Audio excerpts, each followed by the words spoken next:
All right, let's jump right into it.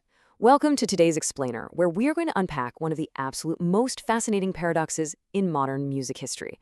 We're talking about Bruce Springsteen, the boss. He built this colossal cultural footprint by essentially mapping out the American dream.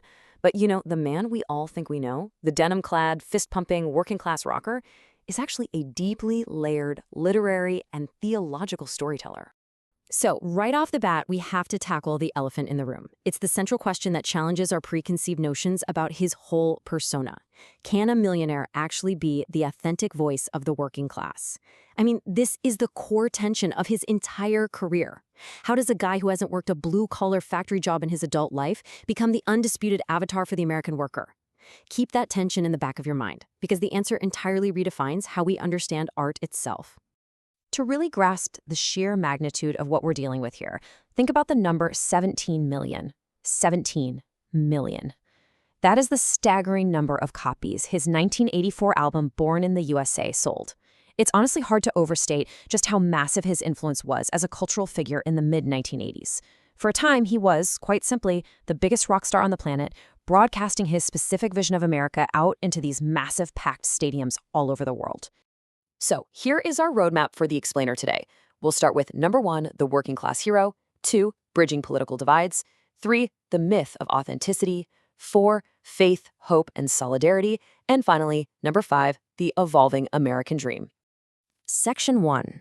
The working class hero. The public image. When you break down the specific ingredients of that iconic persona, sure, it's initially associated with whiteness and masculinity, but his music resonated universally because of its relentless focus on the unemployed and the working poor. He was documenting the really harsh economic realities of post-industrial America and that rapidly growing wealth divide of the late 70s and 80s. His characters, they were often alienated. They were drifting through this unforgiving landscape, and yet they possessed what critics beautifully called the nervous optimism of the beautiful loser. They were down on their luck, for sure, but they were furiously searching for a way out. Section 2. Bridging political divides. Centrist rock star. Now, this is absolutely fascinating. Take a song like Born in the USA. It was passionately claimed by both sides of the political aisle. The left-wing interpretation leaned heavily into the song's verses, which are these really bitter, coruscating critiques of how Vietnam veterans were being treated and the crushing weight of working-class struggles. Meanwhile, the right-wing interpretation locked onto those massive, affirmative, fist-pumping choruses, which actually led to the song being used in patriotic campaign rallies by Ronald Reagan. His art bridged that divide by acting as a mirror. Everyone looked at it and saw their own version of the country reflecting back. Section 3. The myth of authenticity. Wealth versus grit. Let's define our terms here for a second. In music criticism, authenticity is usually defined as the quality of being genuine, but it's very strictly tied to a direct biographical connection to whatever the subject matter is. Basically, the unwritten rule is, if you're singing about grinding it out in a factory, you'd better have actually worked in a factory. Critics often use this definition as a weapon.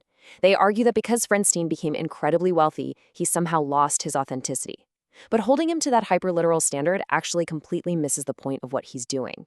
Cultural critic Greil Marcus really hits the nail on the head with this. He says, the myth of authenticity is an anti-pop myth of purity, the idea that true art exists outside of base motives, ego, or greed. Demanding that kind of strict biographical purity just severely limits our understanding of complex storytelling. It reduces art to a simple autobiography, and it strips the artist of the freedom to actually construct a narrative. We really need to reframe how we see the man. He is not a literal reporter just jotting down the facts of his own daily routine. He's a literary storyteller. He operates in the grand American tradition of authors like Flannery O'Connor or Raymond Carver. He puts on the masks of his characters. He adopts the voice of the rural worker or the displaced veteran or the fleeing criminal. And he's not doing this to trick us. He's doing it to reveal deeper, universal truths about society that his simple, factual memoir never could. Let's take a quick walk through his timeline, just to see how his sonic and thematic definitions of America are continuously evolving. In 1975, with Born to Run, you've got that nervous optimism, kids just trying to escape their hometowns. Fast forward to 1982, and Nebraska gives us Unforgiving Decay. It's the stark, acoustic look at a dying America. Then, 1984's Born in the USA famously hides subversive politics inside massive stadium pop. Jump to 1995, and The Ghost of Tom Joad relies heavily on John Steinbeck analogies for a broken dream. And by the time we get to 2012's Wrecking Ball, he's moved into full-blown theological resistance against the financial establishment. He is constantly changing the lens through which we view the country. Section 4. Faith, Hope, and Solidarity. The Theological Framework. Now, to really grasp the depth here, we can actually contrast complex medieval scholasticism with Springsteen's working-class theology. Seriously, stick with me on this. For the great theologian Thomas Aquinas, faith comes first. It's directed strictly at God, and love is what connects us to the divine. But Springsteen? He flips the script entirely. In his music, hope is the active engine. Hope is what carries faith through the darkest times. And instead of just being directed at the divine, it's directed at the community, at the self, and at God. And finally, for Bruce, love isn't just some abstract spiritual concept, it's social solidarity. It is literally standing shoulder to shoulder with your neighbor so that you both can survive. It makes the theology incredibly physical and real. Scholar Jeffrey Siemienkiewicz actually broke these ideas down into what he calls Bruce's 10 commandments for spiritual living. Notice these core principles. The world has gone awry. Life without connections is empty and dangerous. Hope is resilient. You realize pretty quickly these aren't just catchy rock lyrics. They represent a very subtle communal ministry. He uses his massive concerts to create an inclusive space where listeners can process grief, find true connection, and basically resurrect their hope. And finally, Section 5, The Evolving American Dream, reflecting on modern USA. In his song Land of Hopes and Dreams, Springsteen uses this incredibly powerful metaphor. He sings about a train carrying people from all walks of life, saints and sinners, losers and winners, headed to a better place. And the most crucial detail of all, it requires absolutely no ticket, just a willingness to get on board. This right here is his ultimate vision of American solidarity. It's a vision that completely transcends class, race, and background. It's this collective hope that despite the decay and all the broken systems we talked about earlier, a unified destination is still entirely possible if we just take care of our own.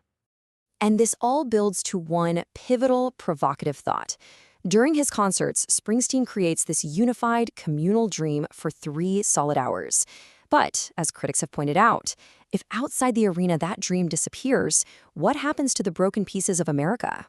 When the music finally stops and we have to face our fractured reality, how do we actually maintain that solidarity? It's a profound question that challenges us to take the hope generated by the music and somehow apply it to the real world.